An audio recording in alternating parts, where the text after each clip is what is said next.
আচ্ছা, সবাই রিল্যাক্সে আসুক, আমরা ক্লাসটা স্টার্ট করি। হ্যাঁ, আচ্ছা, আমাদের প্রিভিয়াস অনেক গত সপ্তাহে ক্লাস হয় নাই। তো প্রিভিয়াস কয়েকটা ক্লাস নিয়েছিলাম। আমরা বলেছিলাম যে ইউটিউব এসইওর জন্য ক্লায়েন্টদেরকে যে আমরা মেসেজগুলো কিভাবে দিব, ক্লায়েন্ট হান্টিং গুলো কিভাবে করব, এই বিষয়গুলো নিয়ে একদম ফাইনাল একটা কোর্সের মতো করে একটা শিডিউল যাবে। হ্যাঁ, তো অলরেডি আমাদের কয়েকটা ক্লাস চলে গেছে, তো আরো কয়েকটা ক্লাস সামনে আসবে। তবে আজকে একটু ভিন্ন টপিকে ক্লাসটা হচ্ছে। সেটা হচ্ছে কয়েকজনও বলেছিলেন, মানে আমি একবার বলেছিলাম ক্লাসে যে কোল্ড মেল কিভাবে পাঠাতে হয় এই বিষয়টা দেখাই দেবো ইনশাল্লাহ একদিন। তো পরে আর এই বিষয়টা দেখানো হয়নি। তো কয়েকজন ভাইয়া আমাকে বললেন যে আপু, এটা তো আপনি ক্লাসটা করাতে চেয়েছিলেন, তো এটা ক্লাসটা নিয়ে নিলে ভালো হতো দ্রুত। তো এই জন্য ভাবলাম যে আজকে তাহলে এই ক্লাসটা রাখি, তাহলে সবার জন্য উপকার হবে। কারণ মেল পাঠাতে গেলে যে আমাদের অনেক প্রবলেম গুলো হয়, অনেক ভুলভাল হয়। মেল আমরা প্রচুর মেল করতেছি, বাট রেসপন্স তেমন পাই না। এটার কারণগুলো আমরা একটু দেখবো। আর হচ্ছে তার আগে আমরা একটা জিনিস আলোচনা করি। এখানে আমাদের মেসেঞ্জার গ্রুপে যারা ছিলেন তারা একটা বিষয় নিয়ে আলোচনা করতেছিলেন। আচ্ছা, আমরা একটু মিউট থাকি। হ্যাঁ, আচ্ছা। আচ্ছা, যারা মেসেঞ্জার গ্রুপে, আমি আজকে একটা জিনিস লক্ষ্য করলাম যে অনেকে বলতেছেন যে আপু, আমরা যারা এখানে আছি, মানে আমাদের সবার জন্য একটা গ্রুপ ক্রিয়েট করে দিলে ভালো হয়, যেখানে আমরা ইংলিশ প্র্যাকটিসটা করতে পারি, তাহলে অনেকটা ভালো হয়। তো বিষয়টা আমিও চিন্তা ভাবনা করে দেখলাম যে আসলে এটা অনেকটা ভালো হবে, যারা আমরা যদি নিজেরা নিজেরা ইংরেজিতে প্র্যাকটিস করি, কথা বলি, এমন একটা গ্রুপ যদি থাকে যেখানে আপনারা শুধু ইংরেজিতে কথা বলবেন। আর কিভাবে ইংলিশে নিজেরা ক্লায়েন্টদেরকে নিজেরা নিজেরা যখন কনভারসেশন করবেন, তাহলে কিন্তু নিজেদের ইংলিশ প্র্যাকটিসটাও হয়ে গেল, আর ইংলিশে আপনারা অনেকটা গ্রো করতে পারলেন। আর এই ক্ষেত্রে আরেকটা জিনিস ভালো হবে, যেটা আমি ডিসিশন নিলাম, যে আপনাদের যদি রেগুলার 2 টাইমে যদি জুম দেওয়া থাকে, আপনাদের ওই গ্রুপে একটা মেসেজ টেলিগ্রাম গ্রুপ ক্রিয়েট করতে চাচ্ছি, যেখানে আপনারা সবাই থাকলেন। ওইখানে আপনারা জাস্ট ইংরেজিতে কথা বলবেন, কনভারসেশন গুলো চালাবেন, ওইখানে কোনো বাংলা কথা বলা হবে না। আর হচ্ছে ওইখানে আপনাদের জন্য একজন অ্যাডমিন থাকবে, আপাতত একজন, সামনে আরো কয়েকজন নিয়ে নেবো, সমস্যা নেই। অ্যাডমিন থাকবে যিনি হচ্ছে আপনাদের দেখাশোনা আর কি করবে। হ্যাঁ, আপনার ভুলভাল কিছু হলে সেটা আর কি আপনাদের গাইড গুলো করবে। আর একটা কথা হচ্ছে, মাঝে মাঝে প্রয়োজনে সপ্তাহে একদিন করে আমি নিজে এসে আপনাদেরকে একটু দেখাই দিলাম যে কিভাবে আসলে প্র্যাকটিস গুলো করলে আপনারা খুব দ্রুত ইংরেজিতে গ্রো করতে পারবেন। আর একটা জিনিস হচ্ছে, যদি জুম লিঙ্কটা দিয়ে রাখি তাহলে কি হবে, আপনারা প্রতিদিন যদি 2 টাইমে জুম লিঙ্ক দেই, জুমে আপনারা যে যখন ফ্রি থাকলেন এসে ওই টাইমটাতে এসে আপনারা নিজেরা নিজেরা কথা বলার ট্রাই করলেন, নিজেরা নিজেরা প্র্যাকটিস করলেন, তাহলে আরো বেশি ভালো হবে। এটা আসলে আমার নিজের ওপিনিয়নটা বললাম। এখন কাইন্ডলি আপনারা একটু বলেন যে আমার ডিসিশনটা কি ঠিক আছে নাকি ওর কোথাও কোনো প্রবলেম আছে, বলেন আপনাদের ওপিনিয়নটা একটু বলেন। হ্যাঁ, একজন একজন করে বলেন, সমস্যা নেই, নয়তো বা মেসেজ করা শুরু করেন। কোনটা ভালো হবে, ঠিক আছে গুড কিনা? জি ডিসিশন। আপু, আইডিয়াটা খুব ভালো, খুবই ভালো। Good decision.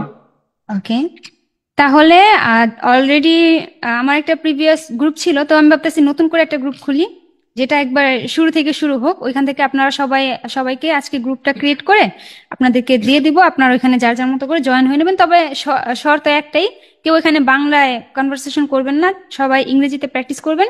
আর আমি তো আসি, আমিও আপনাদেরকে এসে এসে মাঝে মাঝে সময় দেবো। আর একজন অ্যাডমিন থাকবে যিনি আপনাদেরকে গাইড করবেন। হ্যাঁ, তো ঠিক আছে, তাহলে এই বিষয়টা তো কমপ্লিট হলাম। তো সবার মতামত নিয়ে নিলাম, সবাই পজিটিভ, নাইস আইডিয়া। ওকে, ঠিক আছে, থ্যাংক ইউ। আচ্ছা, তাহলে এখন আমরা তাহলে আমাদের মেইন ক্লাসটা শুরু করি, তাই না? মেইন ক্লাসটা শেষে হচ্ছে আমরা সবার কোশ্চেন গুলো নিবো। হ্যাঁ, যার যার যে কোশ্চেন গুলো আছে এই বিষয়টা নিয়ে। আচ্ছা, তো আমরা আজকে হচ্ছে কোল্ড মেলটা কিভাবে পাঠাবেন, আসলে কোল্ড মেলটা পাঠানোর নিয়মটা কি, এটা নিয়ে অলরেডি এর আগে একটা ক্লাস রাখছিলাম, বাট এটা একটু বেসিক ভাবে ছিল, বলেছিলাম যে বিস্তারিত ভাবে বোঝাবো। এটা নেওয়া, রাব্বি ভাই মিউট করে দেন। হ্যাঁ, আচ্ছা, তো আমরা স্ক্রিনটা শেয়ার করি, আমরা আমাদের মেন ক্লাসে চলে যাই। হ্যাঁ, বাকি কথাগুলো পরে বলি। আচ্ছা, এর আগে হচ্ছে এই শীটটা দিয়েছিলাম আগের ক্লাসটাতে, যে কিভাবে আপনারা ইয়াগুলো করবেন, মানে মেল, একটা ইমেল যখন ক্লায়েন্টদেরকে পাঠাতে যান তখন আসলে কোন কোন ভুলগুলো আমরা করলে সেই ইমেলটা আমাদের জন্য মানে স্প্যামে চলে যাবে, ক্লায়েন্টের ইনবক্সে যাবে না। যেমন এখানে আমি আগের ক্লাসটাতে একদম পুরোপুরিভাবে বুঝিয়ে দিয়েছিলাম, ক্লাসটা অনেকদিন আগে নিয়েছিলাম, তবে এই ক্লাসটাতে যারা ছিলেন তারা হয়তো বা জানেন। এই শীটটাও তাদেরকে দিয়ে দিয়েছিলাম, তো আজকেও এই শীটটা দিয়ে দেবো, আপনারা দেখে নিন। এখানে বিস্তারিতভাবে বলা আছে যে কোন কোন ওয়ার্ডগুলো লিখলে স্প্যামে যাবে, আর কিভাবে মেসেজ মেল করলে স্প্যামে যাবে না, এই বিষয়গুলো একদম ভাঙিয়ে বলে দিয়েছিলাম। এমনকি এখানে আমি স্প্যামিং ওয়ার্ডগুলোও লিখে দিয়েছিলাম। হ্যাঁ, এই ওয়ার্ডগুলো যদি আপনার সাবজেক্টে এমনকি আপনার মেলে ইউজ করেন তাহলে হচ্ছে ওই মেলটা স্প্যামে চলে যায়। আর সব থেকে আরেকটা জিনিস ভালো হয় কি, আপনি যদি নিজে একটা ডোমেন কিনে নেন তাহলে ওই ওই ডোমেন থেকে আপনি যদি ইমেল করেন তাহলে কিন্তু ওইটা আপনার একটা ব্র্যান্ড হয়ে গেল, তো ওই ইমেলটা কিন্তু কখনো স্প্যামে যাওয়ার সম্ভাবনা থাকে না। তো সেক্ষেত্রে আমরা অনেকে টাকা খরচ করতে যদি না চাই তাহলে ঠিক আছে, সমস্যা নেই। তবে আমরা একটা নিজেদের মতো করে সুন্দর একটা প্রফেশনাল ইমেল তৈরি করে ওই ইমেলের আন্ডারে কিন্তু মেলটা করতে পারি। তবে আমরা যদি এই রুলস গুলো মেনটেন করে কাজটা করি তাহলে অনেকটা ভালো হবে। হ্যাঁ, তো এই শীটটা আবারও দিয়ে দিব আজকের ক্লাসের শেষে, প্লাস হচ্ছে আজকের ক্লাসের জন্য যে শীটটা রেখেছি সেটাও দিয়ে দিব। আচ্ছা, এটা নিয়ে আর আলোচনা না করি, এখন আমরা আমাদের এইখানে চলে আসি। এইখানে দেখেন আমি এখানে কয়টা স্টেপ রাখছিলাম, 7টা। 7টা স্টেপ রেখেছি, যেটা হচ্ছে প্রথমে একটা কাজ কি, আমরা মেলটা কখন করি, মেলটা করার আগে আমাদের কাজটা কি থাকে। অবশ্যই মেলটা করার আগে আমাদের ক্লায়েন্টের ডকুমেন্ট গুলো বের করতে হয় না, ক্লায়েন্টের কন্ট্যাক্ট অ্যাড্রেস গুলো। তা আমরা যেভাবে লিড কালেক্ট করি সেম ওয়েতে লিড কালেক্ট করে একটা শিট রাখবো। সবাই তো মনে হয় এরকম শিটই বানান। আমরা যদি একটু দেখি, এই যে ধরেন একটা শিট যদি আমরা রেডি করি, সেই শিটে কি কি থাকবে, ক্লায়েন্টের ইউটিউব চ্যানেল লিঙ্ক থাকবে, ফেসবুক লিঙ্ক, আর ইমেল থাকবে, হোয়াটসঅ্যাপ থাকলে থাকলো, না থাকলে তো নাই, আর লিঙ্কডইন। বেশিরভাগই হচ্ছে আমরা কি করি, মানে আমি যেটা করি আমি হচ্ছে জাস্ট ফেসবুক আর হোয়াটসঅ্যাপ এই দুইটা জিনিস ফলো করি। আর মেলটাও মাঝে মাঝে ফলো করা হয়, বেশি একটা করা হয় না। তো যাই হোক, মেন কথা হচ্ছে আপনারা যখন মেল করবেন, মেল করার আগে অবশ্যই আমাদের আগে লিড কালেক্ট করতে হবে, তাই না। লিড গুলো যখন আমরা প্রপারলি কালেক্ট করব, কালেক্ট করার পর এভাবে একটা শিটে সাজাবো, সাজানোর পরে হচ্ছে আমরা কি করবো, মেসেজ দিলাম তার হোয়াটসঅ্যাপ বা ফেসবুকে মেসেজ দেওয়ার পরে এরপর হচ্ছে আমরা মেল করব, তাই না। এখন মেল করার জন্য প্রথমে আমাদের লিড কালেক্ট করা দরকার ছিল, আমরা সেটা করেছি, ধরেন করে নিয়েছি। যেমন এক্সাম্পল এখানে হচ্ছে তাদের ইউটিউব চ্যানেল আছে কিনা, আছে কিন্তু ভিউ কম, কোন চ্যানেলগুলো আমরা নিব। অবশ্যই আমরা 3 ক্যাটাগরির চ্যানেল নিব। একটা হচ্ছে ভিউ অনেক কম, আরেকটা হচ্ছে যে নতুন ইউটিউবার যারা এসইওটা বুঝেই না, তো তাদেরকেও আমরা টার্গেট করতে পারি। দেখবেন যে কিছু কিছু ক্লায়েন্টের 10-15 হাজার করে ভিউস আসতেছে, বাট তার চ্যানেলের সাবস্ক্রাইবার আছে প্রায় 1 মিলিয়ন, 5 মিলিয়ন, 10 মিলিয়ন করে সাবস্ক্রাইবার আছে, বাট ভিডিওতে ভিউস আসে মাত্র আপনার 10,000, 15,000, 20,000 এরকম করে, কিন্তু তাদের চ্যানেলের ভিডিওগুলোতে একদম এসইও থাকে না। তো আমরা কিন্তু এই চ্যানেলগুলোও টার্গেট করতে পারি। আবার আছে একদম নতুন যে ইউটিউব চ্যানেলগুলো আছে, যেগুলো একদম নতুন, মাত্র কয়েকটা ভিডিও আপলোড করছেন, তার মাসখানেক হয়েছে চ্যানেলটা ক্রিয়েট করছেন, তার চ্যানেলটা একদমই ছোট, তো ওনাকেও কিন্তু আমরা টার্গেট করতে পারি, তাই না, কারণ উনিও আমাদেরকে কাজ দিবেন। আর এটা হচ্ছে যে ব্র্যান্ড বা বিজনেস যারা ভিডিও মার্কেটিং করতে চায়, অনেকে আছে না যে তাদের প্রোডাক্ট প্রমোশন করার জন্য ইউটিউব চ্যানেল ক্রিয়েট করেন, আবার তাদের ধরেন একটা বিজনেস, রিয়েল এস্টেট যারা আছেন তারা কিন্তু তাদের বিজনেসটাকে গ্রো করার জন্য ইউটিউব চ্যানেলটা ইউজ করে থাকেন। তো যে যার বিজনেসটাকে ব্র্যান্ড করার জন্য বা গ্রো করার জন্য হচ্ছে যদি ইউটিউব চ্যানেল ক্রিয়েট করেন তাদেরকেও আমরা টার্গেট করতে পারি, কিন্তু তাদেরকে আমরা এইভাবে বলতে পারি যে দেখো, তোমাকে দেখলাম যে তুমি ইউটিউবে ভিডিও আপলোড করতেছো, তোমার প্রোডাক্টগুলোকে সেল করার জন্য ট্রাই করতেছো, বা তোমার যে বিজনেসটা আছে সেই বিজনেসটাকে তুমি গ্রো করার জন্য ট্রাই করতেছো, এই জন্য তুমি একটা ইউটিউব চ্যানেল ক্রিয়েট করছো, এমনকি সেইখানে তুমি ভিডিও আপলোড করতেছো। কিন্তু একটা জিনিস কি লক্ষ্য করেছো, তুমি যে ভিডিওগুলো আপলোড করতেছো এই ভিডিওটাতে ভিউ কম আসতেছে, তার মানে খুব কম সংখ্যক অডিয়েন্সের কাছে তোমার ভিডিওটা যাচ্ছে।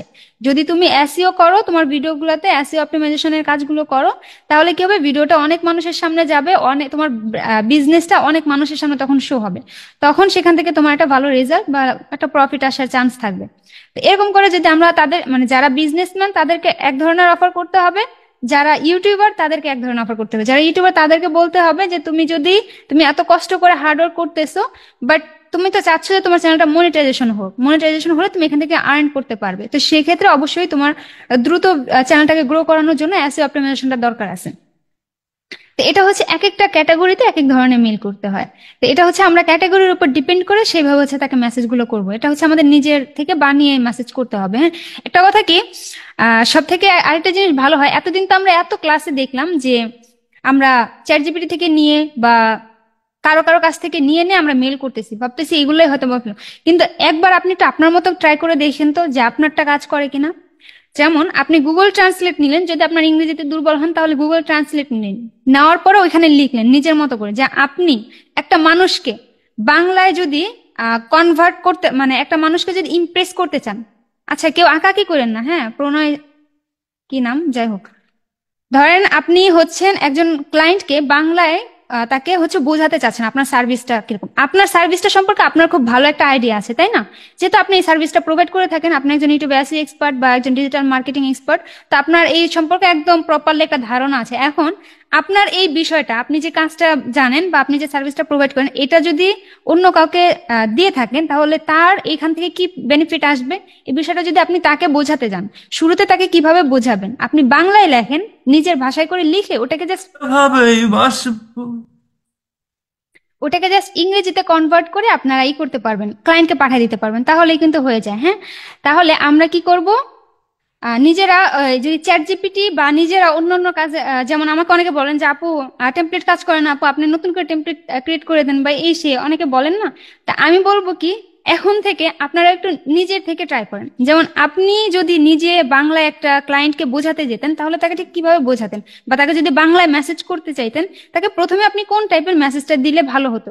ওই টাইপের মেসেজ একটা লিখেন, লেখার পরে যদি আপনার মনে হয় যে আপনার মেসেজটা প্রফেশনাল না, তখন আপনি চ্যাট জিপিটিকে বললেন যে এই মেসেজটাকে যেরকম আছে সেরকমই রেখে জাস্ট এটাকে একটু প্রফেশনাল করে লিখে দাও, তাহলেই হবে। তাও কিন্তু সুন্দরভাবে হয়ে যায়। তাহলে আপনার নিজের ভাষায় যদি বোঝাতে পারেন, তাও কিন্তু অনেক ভালো হবে। আর যদি আপনি অন্য কারোর কাছে কপি পেস্ট করে করে শুধু দিতেই থাকেন, এতেও কিন্তু রেজাল্টটা তেমন একটা আসার চান্স থাকে না, আবার লাখ ভালো হলে অনেক সময় চলেও আসে। তবে আমি যে মেসেজ টেমপ্লেট গুলো দিই, এগুলোতে কিন্তু আমি সবসময় একটা কথা বলে রাখি যে এটাকে আপনারা কপি পেস্ট করে দিবেন না, আপনারা কি করবেন, এটাকে আপনার মতো করে কাস্টমাইজ করে দিবেন, তবে কোয়ালিটিটা যেন এরকমই থাকে, বোঝানোর ধরনটা যেন এরকমই থাকে, এতটুকুই। আচ্ছা, তো আমাদের এই বিষয়টা তো আমরা বুঝলাম যে আসলে প্রথমে আমাদের কি কাজ করতে হবে, টার্গেটেড ক্লায়েন্টদের একটা লিস্ট তৈরি করতে হবে। আচ্ছা, নেক্সট হচ্ছে প্রফেশনাল ইমেল ইউজ করতে হবে।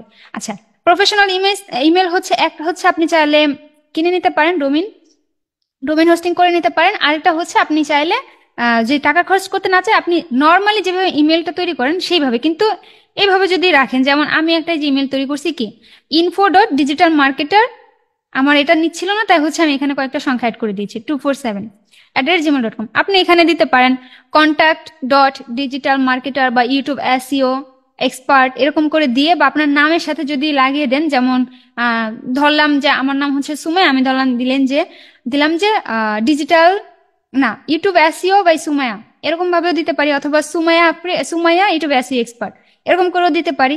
তা আপনার মতো করে একটু ঘুরিয়ে পেঁচিয়ে, মানে মোট কথা হচ্ছে আপনি যে সার্ভিসটা প্রোভাইড করেন, আপনি যে একজন ডিজিটাল মার্কেটার, বা আপনি হচ্ছেন একজন গ্রাফিক্স ডিজাইনার, বা আপনি একজন ইউটিউব এসইও এক্সপার্ট, তো সেক্ষেত্রে ওই বিষয়টা যেন উল্লেখ থাকে। তাহলে কি হবে, যদি আপনার মেলটা দেখে, তাহলে যেন সে বুঝতে পারে এক কথায় যে আসলে আপনি এই সার্ভিসটা আসলে প্রোভাইড করে থাকেন। তো আশা করি বুঝাতে পেরেছি এতটুকু। আর থার্ড স্টেপটা হচ্ছে ইমেল সাবজেক্ট অ্যাট্রাকটিভ করুন, এটা হচ্ছে মোস্ট ইম্পর্ট্যান্ট। সেটা হচ্ছে আপনি যখন একটা ইমেল আমরা যখন কোনো ক্লায়েন্টকে করি, আমরা একটু ইনবক্সে চলে যাই।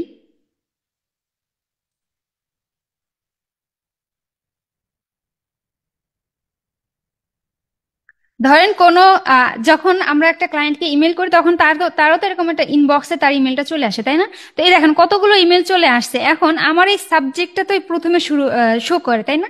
এখন যদি আমার কোনোটা অ্যাট্রাকটিভ মনে হয়, তখন হচ্ছে আমি ওটাতে ক্লিক করবো, আর বাকিগুলো আমি দেখার আমার দরকার নেই। যেমন ধরেন এখানে কি বলছে, your AI video was rejected, video was rejected, ধরলাম এটা হচ্ছে ভিডিও টপিক ছিল। তো আপনারটা তো সবসময় এটাই থাকবে যে আমি হচ্ছি একজন, আপনি হচ্ছে ক্লায়েন্টকে এরকম ভাবে বলতে পারেন যে যদি তুমি তোমার ইউটিউব চ্যানেলটাকে গ্রো করতে চাও, তাহলে না, এরকম না, আমরা এরকম ভাবে বলতে পারি যে তোমার ইউটিউব চ্যানেল গ্রো করার জন্য কিছু টিপস দিতে চাই, বা দুর্দান্ত কিছু টিপস আমার কাছে রয়েছে, এরকম করে অ্যাট্রাকটিভ একটা যদি সাবজেক্ট আমরা লিখে দিই, তাহলে হচ্ছে ওইটা শুরুতেই কিন্তু শো করে, ক্লায়েন্ট হচ্ছে এক নজরে দেখলেই বলবে যে দেখি কি লিখছে এটা, আমি একটু ক্লিক করে দেখি। তো এরকম করে যদি আমরা সাবজেক্টটাকে অনেক অ্যাট্রাকটিভ করে তারপর হচ্ছে মেলটা করি, তাহলে কিন্তু এটা অনেক বেশিরভাগ ক্ষেত্রে হচ্ছে ক্লায়েন্ট সিন করবে। আর যখনই সিন করবে, সিন করার পরে যদি দেখে যে আপনার মেলটা খুবই সুন্দর, আপনি যে কথাগুলো লিখছেন সেগুলো খুবই কার্যকর, খুবই অ্যাট্রাকটিভ, তাহলে কিন্তু উনি হচ্ছে আপনাকে রেসপন্স করবে, নয়তো বা করবে না। আর এখন বর্তমান যুগে, আমাদের এই বর্তমান সময়টাতে এত পরিমাণে মেল যায় ক্লায়েন্টদের কাছে, যার কারণে হচ্ছে ক্লায়েন্ট ট্রাস্ট করতে পারে না। এই জন্য আপনাকে সবার থেকে আধুনিক হতে হবে, ইউনিক হতে হবে। এখন আপনি যদি বলেন যে আমি চ্যাট জিপিটি থেকে লিখে নিব, হ্যাঁ নিতে পারেন।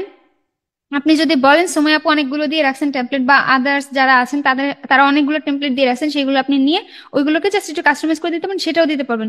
তবে আমি বলবো আরেকটা টেকনিক মানে অবলম্বন করেন, সেটা হচ্ছে আপনি নিজের জায়গা থেকে ক্লায়েন্টকে যেভাবে বোঝাতে পারবেন সেইভাবে করে নিজের মতো করে একটা মেসেজ বানানোর পরে ওইটা একটু কয়েকদিন ট্রাই করে দেখেন যে ওইটা থেকে কেমন রেসপন্স আসে।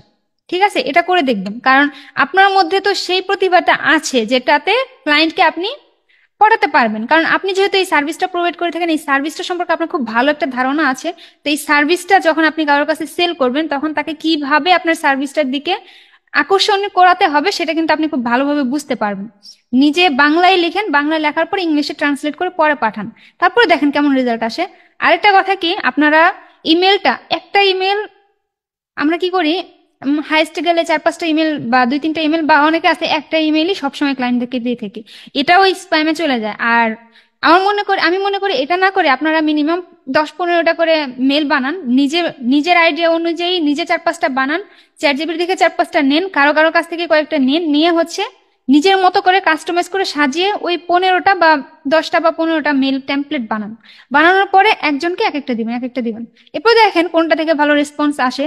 কারণ একটা মেল যে আপনি পাঠাচ্ছেন বা 3-4টা মেল যে আপনি পাঠাচ্ছেন, একটু যদি ঘুরিয়ে ফিরে দেন, তাহলে এমনও তো হতে পারে আপনার পরে কোনো না কোনো মেলটা তো অ্যাট্রাকটিভ হবে, কোনো না কোনো ইমেলটা তো আপনার জন্য অনেক, মানে ক্লায়েন্টদের জন্য অনেকটা কার্যকর হবে, তাই না? আচ্ছা, আশা করি বোঝাতে পারছি।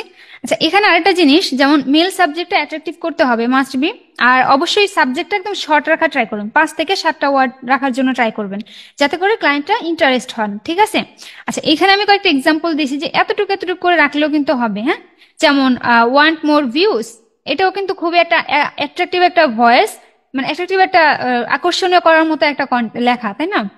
যেমন ওয়ান্ট মোর ভিউজ, তুমি কি আরো ভিউজ চাও, এটা কিন্তু অনেক সুন্দর একটা টাইপ, মানে আপনি অ্যাট্রাকটিভ কিছু লেখা ট্রাই করুন যাতে করে ক্লায়েন্টের মাইন্ডে লাগে, তিনি যাতে আপনার মেলটা আসলে ক্লিক করতে চান। আচ্ছা, ক্লিক বেট মেল পাঠাতে হবে, হ্যাঁ অবশ্যই। আচ্ছা, let's fix your YouTube SEO, আর এটা হচ্ছে যে so your YouTube channel, here's a quick SEO tip. আচ্ছা, এইভাবে হচ্ছে আপনারা কয়েকটা এটা থেকে জাস্ট আইডিয়া নেন, আইডিয়া নিয়ে আপনারা আরো কয়েকটা সাবজেক্ট বানান, বানানোর পর হচ্ছে ক্লায়েন্টদেরকে দেওয়ার ট্রাই করবেন।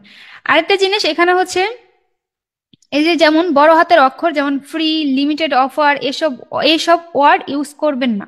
কেন? ইমেলে কিছু রিকোয়ারমেন্ট আছে যেটা আমি যে এইখানে দিয়েছিলাম, যে এই দেখেন স্প্যামিং ওয়ার্ড গুলো, হ্যাঁ, এটা যখন আপনারা একটা মেল করবেন, তখন কি করবেন, যে আপু আপনি এতগুলো ওয়ার্ড দিছেন, আমি যখন মেলটা বানাবো এতগুলো ওয়ার্ড আমার খুঁজতে খুঁজতে অনেক সমস্যা হয়ে যাবে, তাই না? তা আপনি কি করবেন, একটা মেল ধরেন আপনি বানাইছেন, ধরেন এই যে এক্সাম্পল, আমি এই যে একটা মেল বানাইছি, হ্যাঁ, এটা বানানোর পরে আমি যদি এটাকে চ্যাট জিপিটি দিয়ে বলি যে এখানে কোন কোন, এটাকে আমি ইমেলে পাঠাবো, তো ইমেলে পাঠানোর জন্য আমার এই ইমেলটাতে কি কোথাও স্প্যামিং ওয়ার্ড আছে, থাকলে আমাকে একটু ধরিয়ে দাও, যদি আপনি নিজে থেকে ধরতে না পারেন। তো সেক্ষেত্রে এই কাজটা করবেন। আর একটা জিনিস হচ্ছে, আপনি যে এই বিষয়গুলো যখন এক নজর দেখবেন, তাহলে যখন ইমেলটা লিখবেন, তখন কিন্তু এই ওয়ার্ডগুলো আপনার মনে থাকলে মাথায় চলে আসবে যে এই ওয়ার্ডগুলো তো ইউজ করা যাবে না। মোট কথায় ফ্রি অফার, তারপর 100% ডিসকাউন্ট, 100% ভ্যালুয়েবল, এই ধরনের ভাষা ইউজ করা যাবে না। এই ধরনের ভাষা ইউজ করলে কি হবে, এটা হচ্ছে প্রমোশনের মতো হয়ে যায়। তো সেক্ষেত্রে হচ্ছে ইমেলের যে অ্যালগোরিদম আছে ওটা হচ্ছে ট্র্যাক করে, হ্যাঁ। তো এই ক্ষেত্রে আমরা এই কাজগুলো অ্যাভয়েড করে চলবো। আচ্ছা, আমরা 3 নম্বরে ছিলাম যে বড় হাতের অক্ষর, যেমন ফ্রি, লিমিটেড অফার, এই সমস্ত ওয়ার্ডস আমরা ইউজ করব না, হ্যাঁ, কারণ হচ্ছে এগুলো স্প্যাম হবে। আচ্ছা, স্টেপ 4, সেটা হচ্ছে যে ইমেল দেওয়ার ক্যাটাগরিটা চেঞ্জ করেন। যেটা আমি এর আগেও বলেছিলাম যে কপি পেস্ট ইমেল পাঠালে ক্লায়েন্ট ইন্টারেস্টেড হবে না। কেন হবে না? আপনি ধরেন কারো একজনের কাছ থেকে কপি পেস্ট করতেছেন, করে জাস্ট ওনাকে দিচ্ছেন। আর বেশিরভাগ ক্ষেত্রে আমাদের যে রেডিমেড টেমপ্লেট গুলো থাকে, এই যে রেডিমেড টেমপ্লেট গুলো, এগুলো তো দেখতেই বোঝা যায় না যেটা একটা রেডিমেড টেমপ্লেট। আর আপনি যদি নিজের ভাষায় করে লেখেন, নিজের মতো করে লেখেন, ওইটা কিন্তু রেডিমেড হবে না, ওইটা কিন্তু মনে হবে যেন ক্লায়েন্টের সাথে আপনি জাস্ট এমনিতেই কথা বলতেছেন। তো এইভাবে হচ্ছে নিজের ভাষায় করে লিখবেন, যাতে এরকম এতটা প্রফেশনাল ঠিক আছে, বাট এরকম রেডিমেড যেন না হয়। আচ্ছা, মোট কথা হচ্ছে ক্লায়েন্টকে আপনার আকর্ষণ করার জন্য যেভাবে যেটা করতে হবে সেভাবে আপনার সেটা করতে হবে। ওনাকে আকর্ষণ করার জন্য একটা মানুষ, যেমন আপনি একজন মানুষ, ক্লায়েন্টও একজন মানুষ। তা আপনাকে যদি কেউ একটা সার্ভিস সেল করতে আসতো, এই ধরনের মেসেজ দিত, তো সেক্ষেত্রে আপনি কি করতেন? আপনি কি রাজি হতেন নাকি রাজি হতেন না? নিজের জায়গা থেকে আগে নিজে এটা ট্রাই করেন, বোঝার চেষ্টা করেন। যদি আপনাকে সে কোন ভাবে দিলে আপনি রাজি হতেন, সেটাকে দেখে এই দুইটাকে কম্পেয়ার করে আপনার মতো করে একটা মেল বানিয়ে নেবেন। বানিয়ে নিয়ে এরপর হচ্ছে প্রয়োজন ওটাকে একটু প্রফেশনাল করে নেবেন, সমস্যা কি, প্রফেশনাল করে যে কোথাও কোনো সেন্টেন্সে ভুল আছে কিনা বা এই সেই ভুল টুল থাকলে এগুলো চেঞ্জ করে নেবেন। আচ্ছা, তা আশা করি বোঝাতে পেরেছি এই বিষয়টা। আচ্ছা, এখানে এক্সাম্পল হিসেবে আবার একটা মেল টেমপ্লেট আমি দিয়ে রাখছি, সেটা এই যে এখান থেকে আপনারা দেখে নেবেন। আরেকটা জিনিস, এখানটাতে আমি দেখলাম যে দেখি আর কি, বেশিরভাগ ক্ষেত্রে যারা ওই যে ক্লায়েন্টের SMS এর অ্যান্সার গুলো আমার কাছে চান পার্সোনাল হোয়াটসঅ্যাপে। তো তাদেরকে দেখি তারা যে ফার্স্ট মেসেজ গুলো দেন কি করেন, এই যে আমি যে টেমপ্লেট গুলো দেই এটাকে জাস্ট এইভাবে সিলেক্ট করে কপি করে ক্লায়েন্টকে দিয়ে দেন। কেন এটা করেন আমি বুঝি না। এখানে দেখেন অনেক কিছু কিন্তু চেঞ্জ করার মতো আমি এখানে দিয়ে রাখছি, যে ব্র্যাকেটের মধ্যে এখানে অবশ্যই ক্লায়েন্টের চ্যানেলের নাম দিতে হবে। এখানে আমি দিয়ে রাখছি চ্যানেল নেম, আপনারটাও এখানে চ্যানেল নেমটাই দেওয়া আছে। এটাকে চেঞ্জ করতে হবে না, এটাকে ক্লায়েন্টের চ্যানেলের নামটা এখানে দিতে হবে। আচ্ছা আমি তো এখানে লিখেই দিই যে এখানে হচ্ছে ক্লায়েন্ট চ্যানেল নেম। যেই ক্লায়েন্টকে আপনি পাঠাবেন, যতবার পাঠাবেন ততবার হচ্ছে এটাকে চেঞ্জ করে নেবেন। এখানে জাস্ট ক্লায়েন্টের চ্যানেলের নামটা দিবেন। তারপর এখানে হচ্ছে ক্লায়েন্ট কোন টপিক নিয়ে ভিডিও বানাচ্ছেন, যেমন উনি যদি প্রোডাক্ট নিয়ে ভিডিও বানান বা উনি যদি টেক রিলেটেড ভিডিও বানান সেই বিষয়গুলো এখানে উল্লেখ করে দিতে হবে। এরপরে হচ্ছে আরেকটা, এই যে এখানে হচ্ছে, না এটা থাকুক যে দ্বিগুণ বৃদ্ধি পাবে, এটা মাস্ট বি থাকবে। আর এই যে আরেকটা জিনিস, এটা হচ্ছে বলেছিলাম যে এক্সাম্পল চ্যানেল, মানে আপনি যে এর আগে কোথাও মানে কোনো চ্যানেলে কাজ করেছেন সেই চ্যানেলটা কতটা গ্রো করছে এই বিষয়টা এখানে দিতে হবে, ঠিক আছে? এখন আপনি যদি প্রিভিয়াস কাজ করে থাকেন, আপনার কাছে যদি ভালো একটা চ্যানেল থাকে যে চ্যানেলটা আপনি কাজ করার পর অনেক ভালো গ্রো করছে, তাহলে কিন্তু ওই চ্যানেলের নামটা এখানে দিয়ে দিতে পারেন। আদারওয়াইজ যদি আপনি কাজ না করে থাকেন তাহলে এই বিষয়টা আপনি একটু কি বলে এটাকে, আপনি এটাকে স্কিপ করে যান, ঠিক আছে? আর এখানে হচ্ছে যে আপনার সার্ভিসটা নেওয়ার পরে তিনি আসলে কয় সপ্তাহের মধ্যে কতটা রেজাল্ট পেতে পারে। যেমন ধরুন ওনার চ্যানেলে এখন ভিউজ হচ্ছে 200-100 করে, আপনি বলতে পারেন যে 1 সপ্তাহ বা 2 সপ্তাহ বা 4 সপ্তাহ যদি আমি তোমার চ্যানেলে কাজ করার পরে 4 সপ্তাহের মধ্যে তোমার এই ভিডিওতে ভিউজ 1K প্লাস আসবে। তারপর যদি দেখেন যে না ওনার অলরেডি 1K বা 5K ভিউজ আছে, তাহলে আপনি এখানে 10K বা 50K এভাবে দিতে পারেন। মানে এটা হচ্ছে মেসেজ দিয়ে আগে হচ্ছে তাকে আপনার আকর্ষণ করাতে হবে, এর জন্য যে তার বেনিফিটটা আসলে কি এটা তাকে বোঝানোর জন্য আপনি এই ধরনের মেসেজটা দিবেন। এরপর যখন সে মিটিং এ আসবে, তাকে যখন আপনি কনভার্ট করে মিটিং এ আনতে পারবেন, তখন তো আমরা তাকে অ্যাকশন প্ল্যান দিয়েই দেবো যে আসলে কতদিন পরে সে রেজাল্ট পাবে, কিরকম কিরকম কাজ করলে সে ভালো একটা রেজাল্ট পাবে। যখন আমরা অ্যাকশন প্ল্যানটা দিব তখন কিন্তু তার আর কোনো কোয়েশ্চেন থাকবে না। তো সেই ক্ষেত্রে শুরুতে আমরা মেসেজ দেওয়ার সময় এই কথাটা আমরা বলতেই পারি, স্বাভাবিক। আচ্ছা এটা তো গেল। তো এখানে কিন্তু এই বিষয়গুলো আপনারা যখন কারো একটা মেল টেমপ্লেট ইউজ করবেন অবশ্যই আগে দেখে নেবেন যে এখানে আসলে কোনো কিছু এডিট করা আছে কিনা, থাকলে ওটা অবশ্যই এডিট করে নেবেন। আপনারা যদি একজন প্রফেশনাল লোক হয়ে যদি ক্লায়েন্টদেরকে এভাবে কপি পেস্ট করে দিয়ে দেন, এটা কিন্তু অনেকটা খারাপ হয়ে যায়। হ্যাঁ, এমনিতে আমাদের বাংলাদেশের উপর অনেকটা ব্যাড ইফেক্ট আছে। অনেক ক্লায়েন্টরাই বলে ও বাংলাদেশের নাম শুনলে মনে করেন বলবে যে স্ক্যামার। তো সেক্ষেত্রে আমরা এগুলো একটু অ্যাভয়েড করে চলবো। হ্যাঁ, অবশ্যই আমরা এখানে একটু প্রফেশনাল ভাবে ক্লায়েন্টদেরকে মেসেজ করার হুক করা ট্রাই করতে হবে। হ্যাঁ, আচ্ছা এরপরে আহ আশা করি বুঝতে পারছেন, কেউ মাইন্ড করেন না। হ্যাঁ, আমি জাস্ট এমনিতে আপনাদের ভালোর জন্যই বললাম আর কি। আচ্ছা, ক্লায়েন্টের নাম ও চ্যানেল উল্লেখ করেছে এখানে হচ্ছে। এখন কথা হলো যে এটা আসলে এতটা বেনিফিট কেন, দেখেন এটা বেনিফিট এই কারণে, শুরুতে আমরা বলেছি যে ক্লায়েন্টের চ্যানেলের নামটা, ওনার চ্যানেলের নামটা উল্লেখ করছি, তার মানে ওনার চ্যানেলটাকে আমরা খুব ভালোভাবে দেখেছি, অপটিমাইজ করেছি, তাই না? এটা কোনো কপি পেস্ট টেমপ্লেট না, এই বিষয়টা কিন্তু উনি বুঝতে পারবেন যখন ওনার চ্যানেলের নামটা এখানে দিবেন। তারপর হচ্ছে কি সরাসরি সমস্যার সমাধান দিচ্ছে। যেমন এই যে এখানে বলা হয়েছিল যে I notice that with some SEO tweaks, তো এখানে কিন্তু you could get 2x more views organically. এখানে যদি আমরা দেখেন শুরুতে হচ্ছে ওনার চ্যানেলের নামটা দিলাম, মানে ওনার চ্যানেলটা যে আমরা চিনেছি জেনেছি সেটাকে ওনাকে এখানে এক্সপ্লেন করে দিলাম। এরপর হচ্ছে ওনার চ্যানেলে যে সমস্যাগুলো আমরা নোটিস করেছি সেটা কিন্তু এখানে বলে দিলাম। আর একটা জিনিস সেটা হচ্ছে যে ফ্রি কিছু অফার করছে অডিট রিপোর্ট, এখানে কিন্তু আমরা বলেছি, কই যেন বললাম অডিট রিপোর্টের কথা, example channel gain just, আচ্ছা I specialist in YouTube SEO and promotion and help channel likes. আচ্ছা হ্যাঁ হ্যাঁ রাইট। আচ্ছা এখানে হচ্ছে আমরা বলেছিলাম যে I can send A free audit report of your channel, মানে আমি তোমার চ্যানেলের জন্য একটা ফ্রিতে অডিট রিপোর্ট পাঠাতে পারি। এই কথাটা যে আমরা এখানে বললাম, মানে কি আমি তাকে ফ্রিতে কিছু অফার করতেছি, তার মানে সে এখানে না কেন বলবে? কারণ কারণ এখানে যেহেতু সে ফ্রিতে একটা অডিট রিপোর্ট পাচ্ছেন, তো সে তো দেখবেন এটা। আর যখন একটা অডিট রিপোর্ট আমরা দিব, আচ্ছা আমাদের জুমের প্রিমিয়াম ভার্সনটা মনে হয় চলে গেছে, এখানে ফ্রিটা মনে হয় দিয়ে দিছি ভুল করে। তো যাই হোক, এটা শেষ হয়ে গেলে আবার লিঙ্ক দিব। হ্যাঁ, কেউ ইয়া করেন না, ধৈর্য হারা হয়ে না, এটা যদি শেষ হয়ে যায় 10 মিনিট পরে আবার লিঙ্ক দিব। আচ্ছা, ফ্রি কিছু অফার করেছি, অডিট রিপোর্টের অফারটা আমরা করেছি, তাই না? তো ফ্রিতে যেহেতু অডিট অফারটা করেছি, তো সেক্ষেত্রে ওনার রেসপন্স করার চান্স থাকবে। আচ্ছা 4 নম্বরটা হচ্ছে সরাসরি কোনো সার্ভিস সেল করছি না। আমরা কিন্তু এখানে সরাসরি ওনাকে বলি নাই যে আমি তোমার জন্য এই কাজগুলো করবো, আমি একজন ইউটিউব এসইও এক্সপার্ট বা আমি একজন ডিজিটাল মার্কেটার, তো আমি তোমার এই জিনিসগুলোর সমস্যা আছে, আমি চাইলে তুমি যদি চাও আমি কিন্তু তোমার এই বিষয়গুলো সমাধান করে দিতে পারবো। আমরা কিন্তু শুরুতে মানে একদম সরাসরি ওনাকে কোনো অফার করছি না, আমাদের সার্ভিসটাকে সেল করছি না। তো সেক্ষেত্রে এই মেসেজটা কিন্তু অনেক সুন্দর করে লেখা হয়েছে, এটা থেকে কিন্তু রেসপন্সটা আসার চান্স থাকবে। আরেকটা জিনিস, আমি একটা কথা বলি, আপনারা মেল করার পরে যখন রেসপন্স পান না তখন কি করেন? একদম চুপচাপ হয়ে থাকেন আর ওই ক্লায়েন্টকে আর কোনো ফলো আপও দেন না, বা আর অনেকে আছেন যে ফলো আপ দিচ্ছেন বাট রেসপন্স পাচ্ছে না। আচ্ছা, ফলো আপ যারা দিচ্ছেন রেসপন্স পাচ্ছে না তাদের জন্য একটা কথা বলবো, সেটা হচ্ছে ফলো আপ দেওয়ার পরে যদি রেসপন্স না পান, হাল না ছেড়ে তাকে ফলো আপটা দিয়ে যান। যেমন তাকে বললেন, তার যখন ফার্স্ট যখন মেলটা করলেন, এরপরে যখন আপনি 4 থেকে 5টা ফলো আপ দিয়ে দিলেন, তারপর কোনো রেসপন্স পাচ্ছে না, তখন কি করবেন? ওনার যে চ্যানেলটা আছে, উনি যে ভিডিওগুলো রেগুলার আপলোড করতেছেন, ওই ভিডিওগুলো বারবার লিঙ্ক নিয়ে নে, যেটা নতুন আপলোড করতেছেন নিয়ে নে, ওইখান থেকে স্ক্রিনশট দিয়ে দিয়ে বলবেন যে দেখো তোমার এই ভিডিওটা খুব সুন্দর হয়েছে, বাট এই ভিডিওটাতেও এই জায়গাটা সমস্যা আছে, তুমি এই সমস্যাটা সমাধান করলে তোমার ভিডিওটা খুব দ্রুত র্যাঙ্ক হবে। তুমি যদি চাও আমি ফ্রিতে এই কাজটা করে দিতে পারি, এইভাবে বলবেন। তো বলার পরে হয়তো বা রেসপন্স পাওয়ার চান্সটা থাকবে। আচ্ছা, কারণ উনি ভাববেন যে আপনি ওনাকে ফলো করতেছেন, তার মানে আপনি ওনার সমস্যাগুলো দেখতেছেন, তার মানে আসলেই এটা আসলে ওনার ঠিকঠাক করা উচিত আছে, এরকমটা কিছু ওনার মাইন্ডে আসতেই পারে, স্বাভাবিক। আচ্ছা, আরেকটা হচ্ছে যারা এই যে বলতেছেন যে আরেকটা জন্য কি বললাম, যে ফলো আপ না দিলে, ফলো আপ দেওয়ার পরে রেসপন্স পাচ্ছে না তাদের জন্য একটা, আর হচ্ছে যারা ফলো আপ দিচ্ছেন না। আচ্ছা, ফলো আপ দেওয়ার পরে কিন্তু অনেকটা রেজাল্ট ভালো আসে। একটা জিনিস আমি অনেকের কাছ থেকে শুনেছি যে আপু, যখন এর আগে তো ফলো আপ দিতাম না, তো আপনার ভিডিও দেখার পর যখন আমি ফলো আপ দিচ্ছি তখন কিন্তু ফলো আপ দেওয়ার পরে ভালো রেসপন্স আসতেছে। তার মানে ফলো আপটা কিন্তু অনেকটা কাজ করে। তো সেক্ষেত্রে আপনিও একবার ট্রাই করে দেখতে পারেন। তো ফলো আপটা অনেকটা কাজ করবে ইনশাল্লাহ।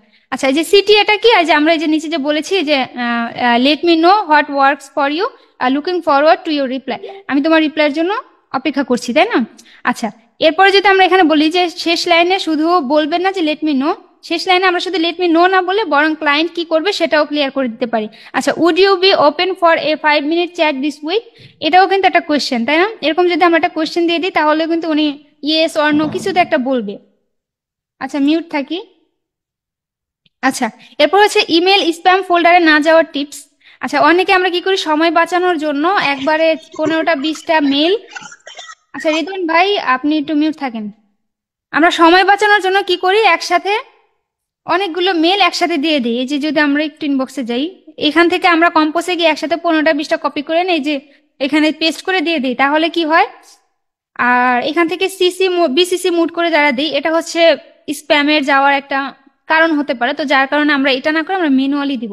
এখন যদি হয় যে আপনার সময় বাঁচানোর কথা যদি আসে, তাহলে আপনি কি করবেন? আপনি শিডিউল করে রাখেন, সমস্যা কি? আপনি এখন হাতে 10 মিনিট বা 20 মিনিট সময় নিয়ে এরপর হচ্ছে শিডিউল করে করে এরপর হচ্ছে ওই টাইমটাতে ক্লায়েন্টের কাছে মেলটা চলে যাবে। তো শিডিউল করে রাখতে পারেন, যেহেতু আপনার হাতে সময় কম। বাট একসাথে অনেকগুলো দেওয়ার দরকার নেই, এটা অনেক বাজে হয়ে যাবে। হ্যাঁ, আচ্ছা, ইমেলে 1-2টার বেশি লিঙ্ক দিবেন না। এটা হচ্ছে যদি ধরেন আপনি আপনার ফেসবুক লিঙ্ক বা ওই যে আপনি একটা অডিট রিপোর্ট তৈরি করে তাকে পাঠাতে চাচ্ছেন প্রথম মেসেজে, বা যে কোনো লিঙ্ক তাকে দিতে চাচ্ছেন, বা আপনার একটা পোর্টফোলিও সাইট আছে সেটার লিঙ্ক দিতে চাচ্ছেন, তো এখানে অনেক বেশি হিজিবিজি লিঙ্ক দেওয়ার দরকার নেই, 1টা বা 2টার বেশি লিঙ্ক দেওয়ার দরকার নেই, ঠিক আছে? আচ্ছা, স্প্যামি ওয়ার্ডস গুলো কি কি, এটাই তো এখানে বলেই দিলাম। আর হচ্ছে যে ইমেল সিগনেচারে সোশ্যাল প্রুফ দিন, মানে হচ্ছে আপনার যে ইমেল সিগনেচারটা আছে সেখানে আপনি আপনার সোশ্যাল মিডিয়ার যে লিঙ্ক গুলো আছে সেগুলো এখানে অ্যাড করে রাখবেন, মাস্ট বি। আচ্ছা, ওইগুলো থাকলে ক্লায়েন্টটা আপনার সাথে যদি ইন্টারেস্ট হয় তাহলে ওখান থেকে আপনার সাথে কন্ট্যাক্ট করতে পারবে। তো সেক্ষেত্রে আর ইমেলে কিন্তু লিঙ্ক দেওয়ার দরকার হয় না, শুধুমাত্র যদি আপনার পোর্টফোলিও ওয়েবসাইটটা থাকে ওইটার লিঙ্কটা দিয়ে দিতে পারেন। আর যদি ক্লায়েন্টের জন্য কোনো অডিট রিপোর্ট তৈরি করতে চান সেটার লিঙ্কটা দিয়ে দিতে পারেন। আচ্ছা, ফলো আপ ইমেল দিন রিপ্লাই না পেলে। ফলো আপ ইমেলটা দেওয়ার প্রথম নিয়ম হচ্ছে যে আপনি ধরেন প্রথমে একটা মেন ইমেল করলেন, ইমেল করার পর 2 দিন বা 1 দিন পরে হচ্ছে একটা ফলো আপ, মানে প্রথম ফলো আপ মেসেজটা দিবেন। এরপর হচ্ছে 3 দিন পরে হচ্ছে সেকেন্ড ফলো আপটা দিবেন, 5 দিন পরে থার্ড ফলো আপটা দিবেন। এরপর 1 সপ্তাহ পরে মানে 7 দিন পরে হচ্ছে গিয়ে আপনি ফোর্থ ফলো আপ মেলটা করবেন। আর হচ্ছে 15 দিন পরে লাস্ট 5 নাম্বার যে ফলো আপ মেলটা সেটা করবেন। এটা করার পরে আপনি তাকে 1 মাস সময় দিন, মানে আরো 15 দিন সময় দিন। সময় দেওয়ার পরে 15 দিন পরে তাকে আবার একটা আপডেট জানান যে দেখো তোমার সাথে তো আমি কথা বলেছিলাম, তো তুমি কি আমার মেলটা চেক করেছো কিনা, বা তুমি এই বিষয়টা নিয়ে কি চিন্তা ভাবনা করেছো, তোমার ওপিনিয়নটা আমাকে জানাও। তো এইভাবে করে মেসেজ করতে পারেন। আচ্ছা, এখানে হচ্ছে ফলো আপ মেল পাঠানোর জন্য আমি এখানে একটা দিয়ে রাখছি, যে একটা স্যাম্পল এক্সাম্পল দিয়ে রাখছি, এটা আপনারা এটি দেখে নিন। আর হচ্ছে একই ইমেল বারবার পাঠাবেন না, সংক্ষিপ্ত এবং ভদ্র ভাষায় ফলো আপ করবেন। ফলো আপটার ধরনটা যেন ভদ্র ভাষায় থাকে, হ্যাঁ, খুব ভালোভাবে থাকে, শর্ট থাকে। হ্যাঁ, ফলো আপটা অনেক বড় দেওয়ার দরকার নেই, ফলো আপটা একদম ছোট থাকবে। আচ্ছা, হ্যাঁ, এই বিষয়টা তো বুঝাইলাম, আর এটা তো দিয়ে দিছিলাম, আর এটাও আজকে ক্লাস শেষে দিয়ে দিব। হ্যাঁ, এই বিষয়টা তো আপনারা ক্লাসে ছিলেন। আচ্ছা, আর একটু ভাঙায় দিই। এখানে সব একই কথা যে আপনারা কোন কোন ওয়ার্ডগুলো ইউজ করলে সমস্যা হতে পারবে সেই সেই বিষয়গুলো। আর এই যে যেমন শুধুমাত্র ইমেজ ব্যবহার না করে টেক্সটও লিখুন, তারপর বড় প্রাসঙ্গিক ইমেল স্প্যামে চলে যেতে পারে। এই বিষয়গুলো আমি দিয়ে দিছিলাম আপনাদের, আপনারা একটু দেখে নিন, দেখে নিলে বুঝতে পারেন বিষয়টা। আচ্ছা, তাহলে আমাদের আজকের ক্লাসটা এখানে অফ রাখতেছি, হ্যাঁ? ওকে, স্টপ করি। আচ্ছা, যাদের যাদের কোয়েশ্চেন আছে হ্যান্ড রাইজটা করে ফেলেন।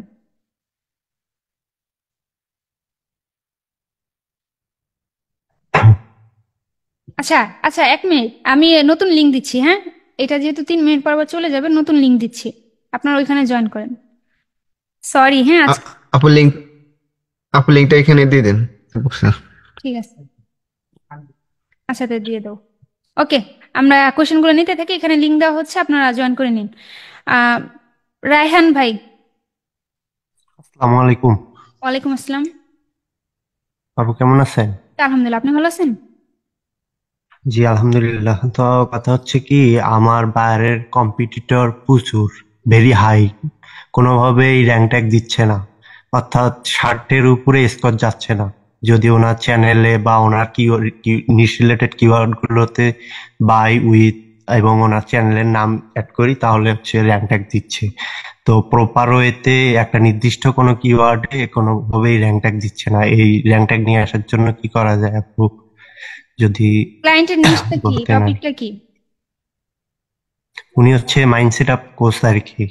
ও আচ্ছা, এখন আমি বলি, আপনি যে এসইওটা করছেন, প্রথমে যে অ্যাকশনেবল যে 50-তে 50 তো আসছে, তাই না? আর ওইখানে আপনি যে কিওয়ার্ড হ্যাঁ এটা দিয়েছেন সেই কিওয়ার্ড গুলো আসলে কতটা, সার্চ ভলিউমটা কেমন, আর কম্পিটিশনটা কিরকম, অনেক বেশি? সার্চ ভলিউম তো ওনার প্রায় 5,000, কোনো কোনো কিওয়ার্ডে 7,000, এইরকম কোনো কোনো ভিডিওতে 2,000 এরকম সার্চ আর ভলিউম। কম্পিটিশন? কম্পিটিশন হচ্ছে ভেরি হাই, হাই, মিডিয়াম, লো পাওয়াই যায় না একদম। ভাই। আগে ভাই, জি। লিঙ্ক দিচ্ছি, নতুন লিঙ্ক দিচ্ছি, দিয়া দেন। কই দিছেন? হোয়াটসঅ্যাপে? আচ্ছা, ঠিক আছে। আচ্ছা, এখন আপনি বলতেছেন যে উনি যে টপিক নিয়ে ভিডিও বানাইছেন ওই টপিকটাই অনেক হাই, তাই না? তো সেক্ষেত্রে আপনি কি করবেন, হ্যাঁ, যেহেতু ওনার আচ্ছা, ওনার ভিডিওতে ভিউজ আসে কেমন? ভিউজ মাত্র 300-400 এইরকম অনেক ভিউজ। কম। রাইট। কাজটা নিয়েছেন কতদিন? এই তো প্রায় 2 দিন হলো। 2 দিন হয়েছে। কয়টা ভিডিওর কাজ নিয়েছেন, 10টা? না, উনি 6টা দিছে আপাতত। আচ্ছা, আপাতত 6টা ভিডিও দিছে, ভিউজ তেমন একটা আসে না, 200-300, আর হচ্ছে ওনার কম্পিটিশন অনেক হাই, তাই তো? এখন উনি যেই হ্যাঁ, রিলেটেড ভিডিও বানান, এই রিলেটেড যারা ভিডিও বানাচ্ছেন তাদের ভিউজ গুলো কেমন আসতেছে, আপনি কি চেক দিছিলেন? হ্যাঁ ওনার চেক দিছি, ওইটা ওনাদের হচ্ছে এসইও স্কোর 0, বাট ভিউজ অনেক, প্রায় মিলিয়ন মিলিয়ন। মেবি এগুলো হচ্ছে গুগল অ্যাডস এর মাধ্যমে প্রমোশন করাইছিল আর কি, যা বুঝলাম আর কি। ওনাদের কম্পিটিটর যারা আছে আর কি, ওনার কম্পিটিটরদের হচ্ছে ভিডিও এসইও স্কোর একদম লো, মানে 0, 20-15 এরকম ভিডিও এসইও স্কোর। তো তারপরও ভিউজ অনেক। হুম। আচ্ছা, ভিউজ এখানে আমি অনেক একটা হওয়ার, লিঙ্ক দিছি, সবাই লিঙ্কে ঢুকে সবাই একটু জয়েন করেন। এখানে লিঙ্ক শেষ, অলরেডি সময় শেষ। আচ্ছা, এক 1 মিনিট মিনিট আছে, আছে, হ্যাঁ? শেষ হয়ে যাবে, ওইখানে সবাই জয়েন করে নিন, হ্যাঁ ভাই। আপনার আপনার কথাটা যেটা হচ্ছে, যেহেতু ওনার ভিডিও টপিকসটা, ওনার যে নিচটা সেটাই হচ্ছে অনেক হাই। সবাই লিঙ্কটা কপি করে নিন, হ্যাঁ? কপি করে ওইখানে জয়েন করেন। আচ্ছা, আমরা ওইটাতে গিয়ে কথা বলতেছি, দাঁড়ান, আমি এখান থেকে নিয়ে নিই।